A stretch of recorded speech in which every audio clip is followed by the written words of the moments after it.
Il était une fois un jeune Camerounais comme tant d'autres. Chaque matin, il se levait avec une question en tête. Vais-je encore attendre un emploi ou vais-je créer ma propre opportunité? Il avait des idées, du courage, mais surtout un rêve. Ne plus dépendre, mais bâtir. Un jour, il comprit une chose essentielle. Vous qui me regardez, il dit, créer une entreprise, ce n'est pas seulement gagner de l'argent, mais créer de la valeur et laisser une trace. Alors une question lui vient à l'esprit à se poser.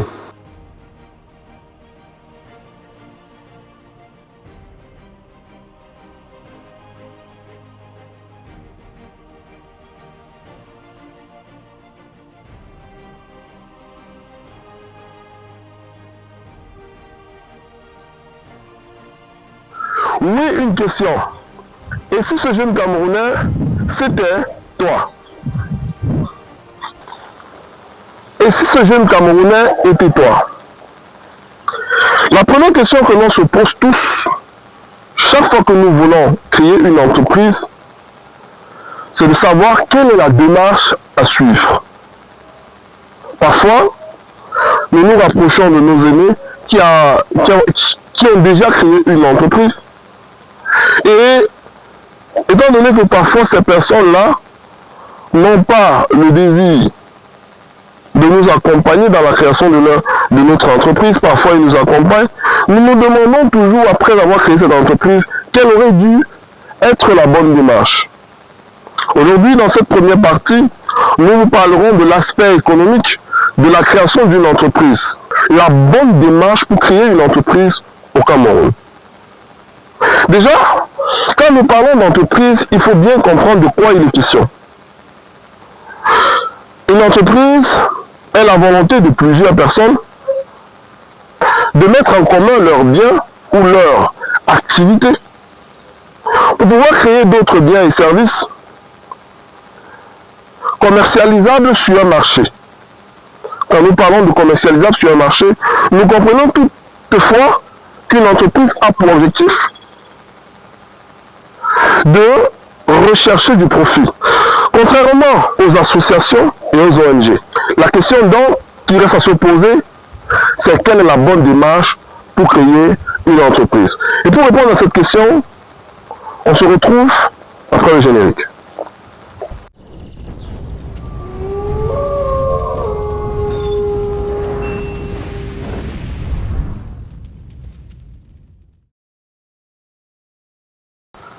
Alors, la bonne démarche pour créer son entreprise au Cameroun. Pour créer une entreprise au Cameroun, ça ne se fait pas au hasard. C'est-à-dire, on se lève un matin et puis on dit qu'on veut créer une entreprise. La création d'une entreprise passe par une démarche bien précise. On a des choses, il faut avoir une idée claire de ce que vous voulez faire. Qu'est-ce que vous voulez faire? On va prendre par exemple le Carrefour Bankolo.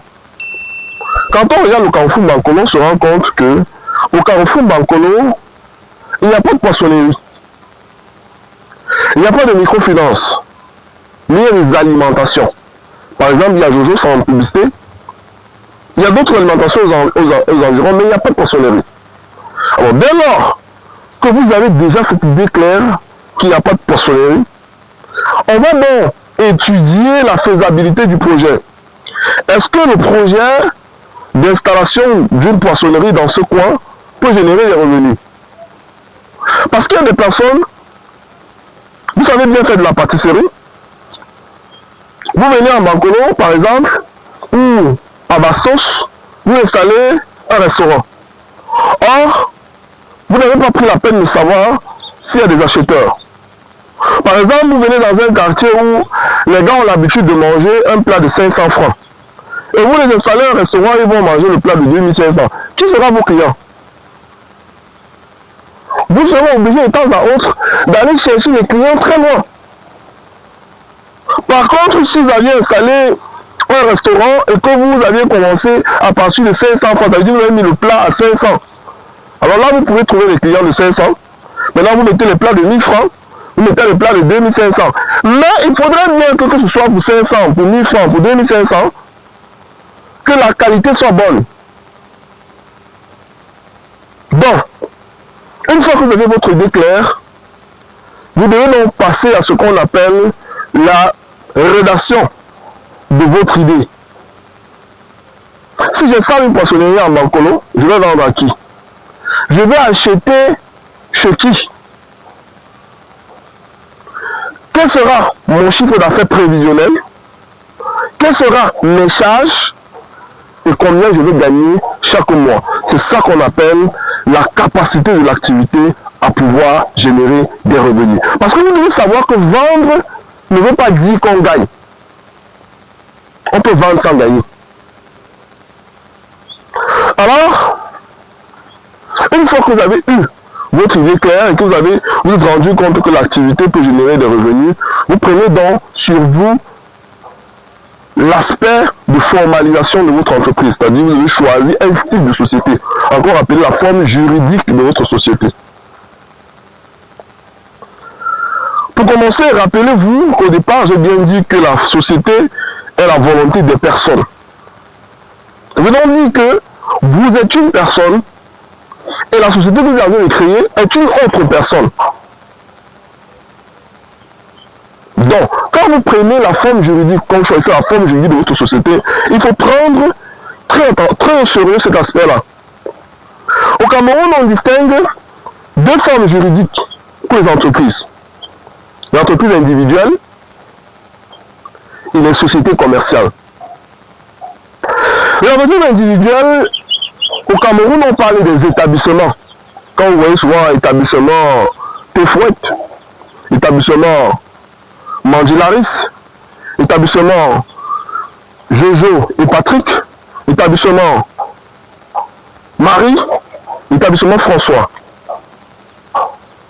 Dès lors que vous prenez l'établissement, ce dont vous devez savoir, c'est que l'établissement a aussi ses dangers.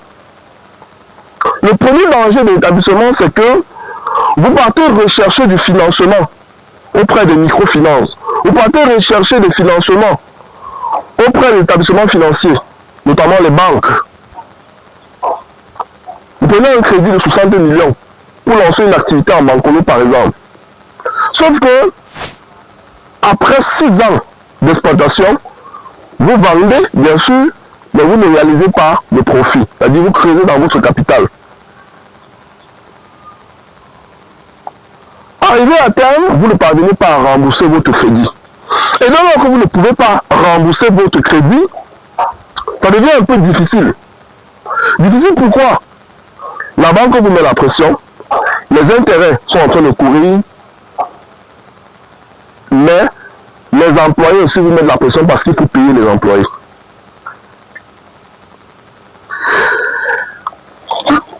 Ce que vous devez savoir, c'est que dans la société individuelle, dès lors que vous ne parvenez pas à rembourser le crédit, vous entrez dans la phase de contentieux. On va saisir les biens de l'entreprise. C'est-à-dire on va saisir tout ce qui est ou appartient à l'entreprise. Le bâtiment, les biens matériels, les meubles et les immeubles. On va saisir tout ça. On va vendre. Quand on va vendre, on va donc essayer de satisfaire vos dettes. Dès lors que la satisfaction de vos dettes n'est pas possible, on se rend compte qu'on a tout vendu, même jusque-là, on ne parvient pas à satisfaire vos dettes. On va donc se tourner vers vous, le promoteur, pour saisir vos biens personnels.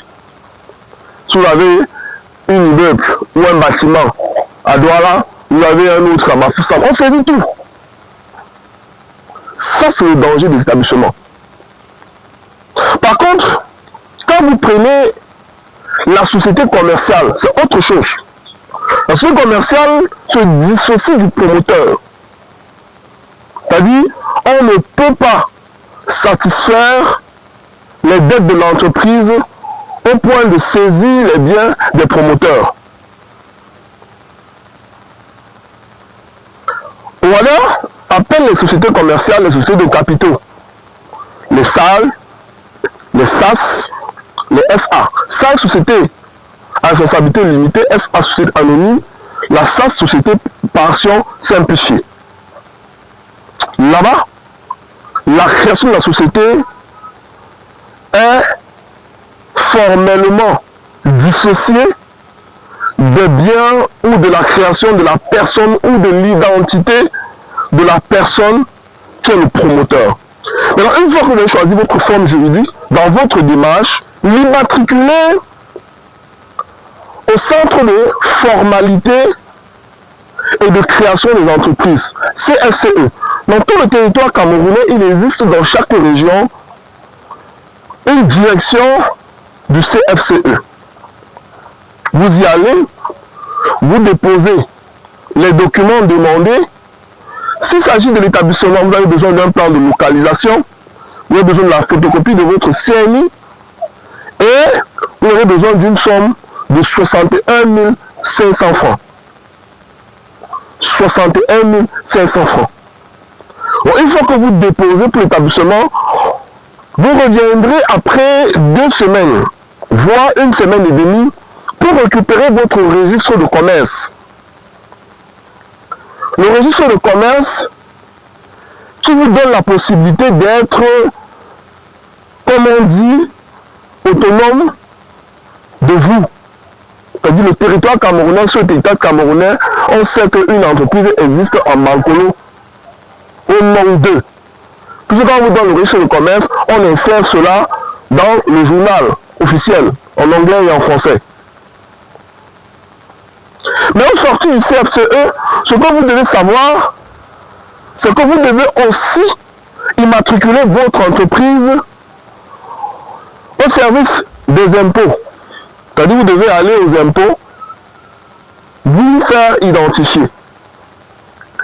À titre de rappel, avant, quand vous alliez créer une entreprise, dans la cellule informatique du CFCE, on vous classait directement au régime simplifié. Mais au Cameroun aujourd'hui, le régime de base dans lequel on va vous classer, c'est le régime de l'impôt général synthétique, qui fera l'objet d'une prochaine vidéo où nous parlerons de l'impôt général synthétique en détail. Mais avant, quand vous mettez au régime du simplifié, vous avez la possibilité de ne pas payer l'impôt pendant 1 an. Donc, ça veut dire que vous faisiez l'objet d'une exonération, de la patente pendant 1 an. Et vous bénéficiez d'une 2e année. Donc, dès lors que vous vous enregistrez au centre de gestion agréé, dans un centre de gestion agréé, vous bénéficiez d'une année supplémentaire.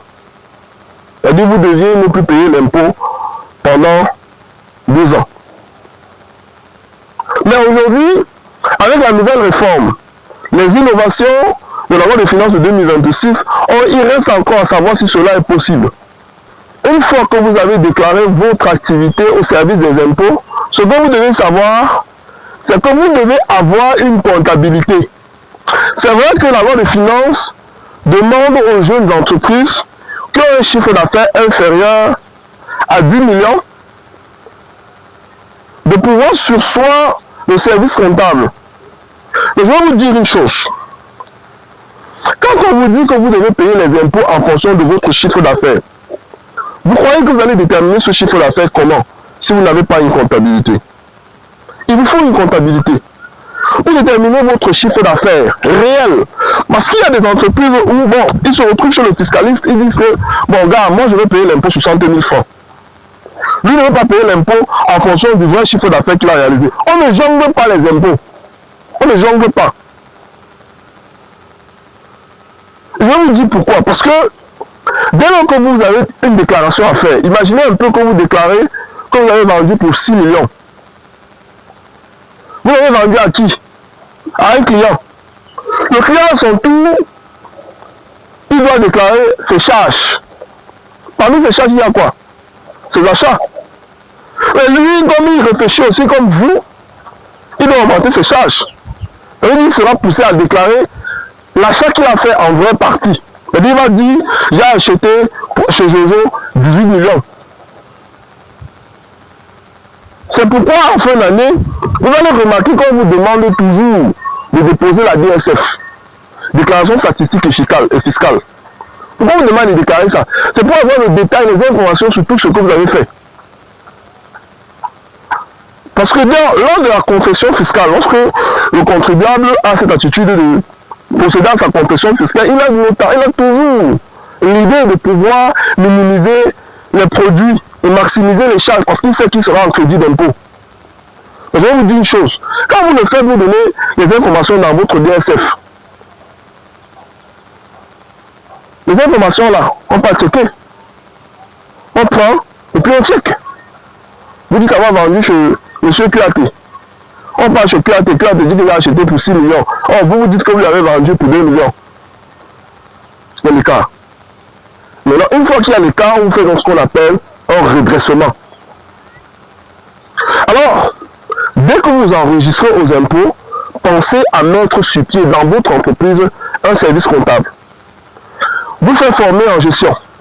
Installez un service de gestion. C'est une entreprise où vous allez vendre et acheter.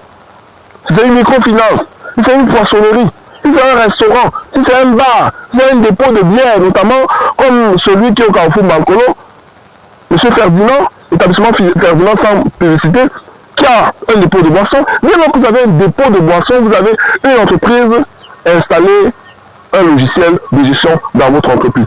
Ce logiciel de gestion vous permettra à tout bout de champ de pouvoir déterminer votre chiffre d'affaires, de pouvoir déterminer votre recette journalière, de pouvoir déterminer votre recette hebdomadaire et de pouvoir déterminer votre recette mensuelle. Alors, une fois que vous avez installé votre logiciel, vous allez donc entrer à la phase d'exploitation.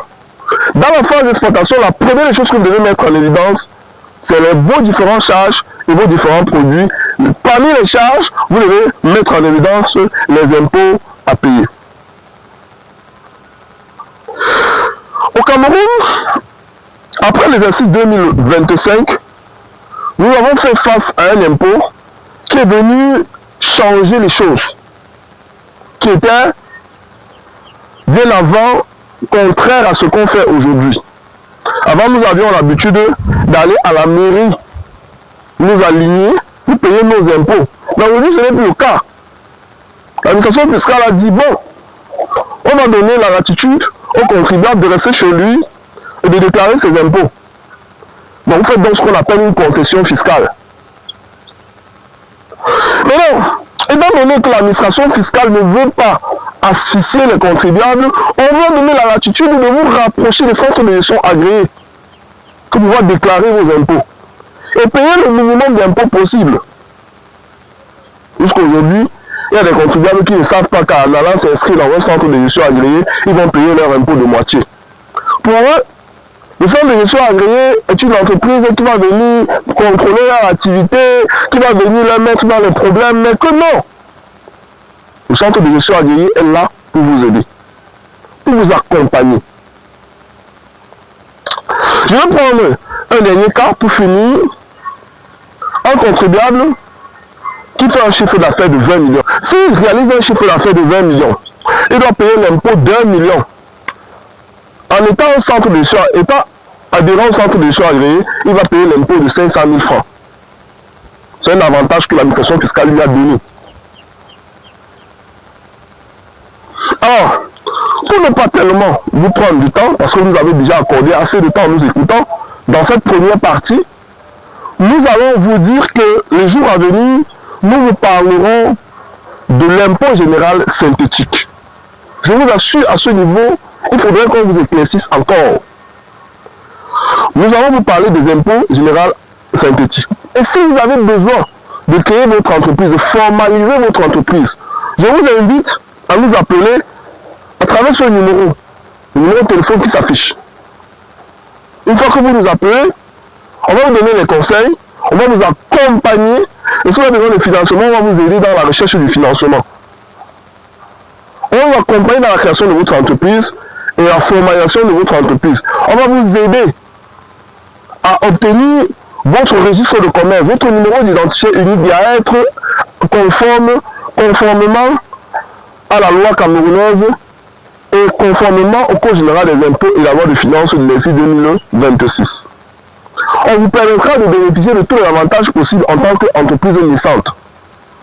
Surtout, une fois que vous passez par nous pour créer votre entreprise, vous avez l'inscription au CGA qui est gratuite, donc vous donne l'inscription gratuitement.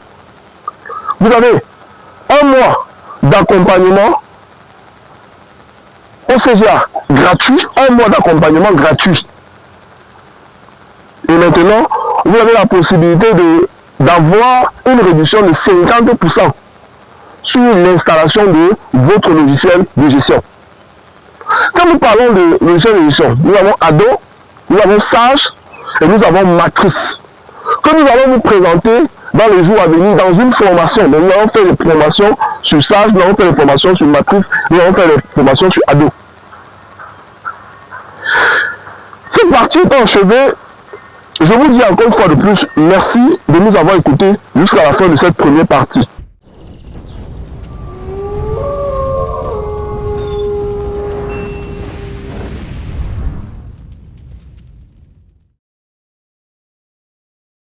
Cette première partie étant achevée, je vous dis sincèrement merci de nous avoir écoutés jusqu'à la fin de cette première partie qui avait pour but de vous présenter l'aspect économique de la création d'une entreprise. Nous avons parlé de la démarche pour la création d'une entreprise. La bonne démarche pour la création d'une entreprise.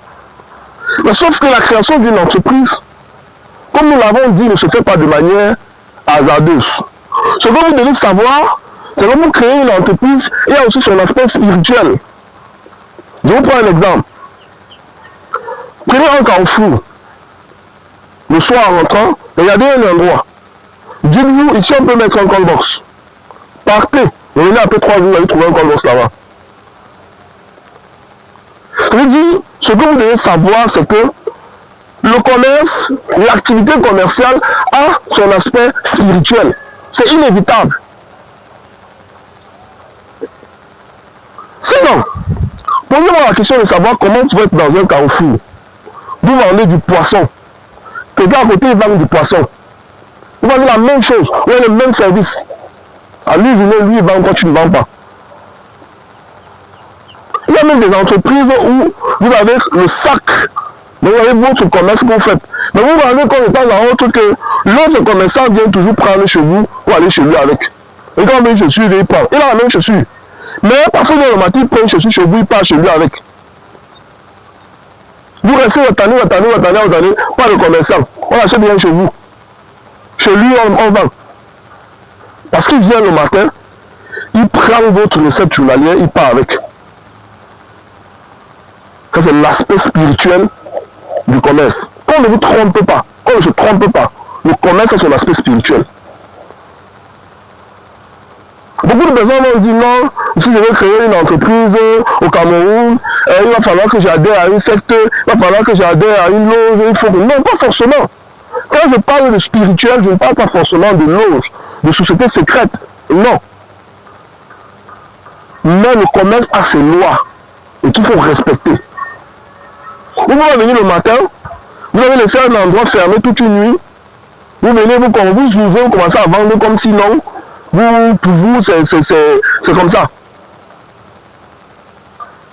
Alors, pour qu'on puisse bien développer cet aspect, nous allons, dans la deuxième partie de cette vidéo, rencontrer deux personnes. La première personne, c'est un pasteur de l'église évangélique du Cameroun, qui va nous parler de l'aspect spirituel du commerce. Vous qui êtes chrétien et qui créez des entreprises, comment vous devez vous comporter? À l'étude du marché, à la mise en place de votre idée. Parce que vous pouvez être là, vous voyez bien l'endroit, vous dites que vous allez mettre un restaurant. Mais vous n'arrivez pas à avoir des idées claires. Ça veut dire, vos yeux sont voilés. Comment il faut faire? Moi, j'aime souvent dire aux chrétiens, ou des chrétiens, prenez votre projet, dès qu'il est clair, allez de quelqu'un pour qu'il bénisse votre projet quand il n'est même pas encore créé. Quand il n'est même pas encore, quand vous n'avez même pas encore les moyens, allez voir quelqu'un, il bénit le projet. Parce que dès qu'il bénit le projet, Vous allez vous rendre compte qu'au fur et à mesure que vous avancez, vous allez avoir la possibilité d'avoir du capital pour pouvoir lancer. Parce que l'idée a été acceptée. Et il y a des personnes même, que quand ils ont un projet, descendre au village, aller au village. Quand vous arrivez au village, on va vous dire que non, le projet que vous voulez lancer ne peut pas donner. Il y a tellement de choses qu'on peut faire quand on veut créer une entreprise dans son aspect spirituel. En tant que naturel, en tant qu'être humain comme vous, je voudrais vous dire une chose, c'est que pour créer une entreprise, il ne faut pas ignorer l'aspect spirituel. Ne vous dites pas que vous pouvez trouver un carrefour. Il y a des carrefours où vous arrivez, vous voulez exercer, on vous dit que non. C'est seulement les gens d'une tribu qui vendent là-bas. Et si vous venez d'une autre tribu, vous ne pouvez pas évoluer dans le carrefour là. Vous arrivez, on vous dit non. C'est seulement les gens de telle catégorie qui travaillent ici. Il y a même des maisons ou des locaux que vous prenez, vous lancez votre activité. Les premiers temps, ça marche. Et après, ça ne marche plus. Les 3 premiers mois, vous vendez. Mais vous vous rendez compte que le 4e mois, les clients viennent, ils partent. Les clients viennent, ils partent. Les employés partent. Vous ne comprenez rien. Parfois, c'est que vous avez négligé l'aspect spirituel. Et je reprends bien. L'aspect spirituel n'est pas forcément d'entrer dans une société secrète. N'est pas forcément d'entrer dans une loge. L'aspect spirituel, c'est parfois aussi de bénir le coin. Il y a des gens, comme en Afrique par exemple, nous sommes des Bantous. Et là, quand ils achètent un lieu de commerce, ils arrosent. Ils versent le sel, ils versent le jus, ils versent la bière, ils font ce qu'on appelle la libation. Nous avons vu des gens ici sur les réseaux sociaux qui ont présenté les différentes formes de libation. Alors, dès lors que vous voulez lancer votre commerce, bénissez le lieu dans lequel vous voulez exercer. Et quand vous fermez votre entreprise le soir, vous rentrez, vous revenez le lendemain. Alors, je vais chez vous prier, si vous êtes chrétien. Si vous êtes traditionnaliste, quand vous venez le matin, faites une libation. Si vous êtes naturopathe, quand vous venez le matin, bénissez l'endroit. Et parfois même les prières peuvent bénir l'endroit, vos paroles.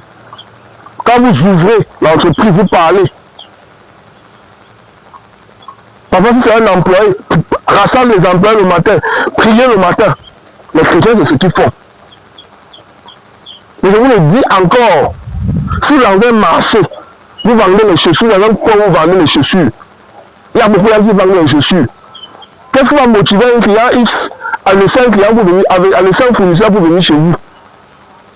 Il y a des marchés où on fonctionne peu par clan. C'est-à-dire que tous ceux qui viennent au marché savent que nous on pas acheter chez tel. Parce qu'il y a comme ça, lui il ne néglige pas son aspect spirituel. Il y a des gens qui sont dans un marché comme vous, mais à nous venez faire un essai de 10 millions. Mais vous le dites à côté, vous ne vendez même pas 100 000. C'est donc on dit que chaque béni a son client. Mais ce que vous devez savoir, c'est que le commerce a son aspect spirituel. C'est inévitable. Parfois même, c'est un snack que vous ouvrez. C'est un dépôt que vous ouvrez. Mais vous vous rendez compte que les 3 premiers mois, les gens viennent chez vous, ils achètent la bière, ils boivent, ils dansent. Ça marche, tous les gars, vous voyez, les gens viennent. Parfois, les gens viennent par curiosité.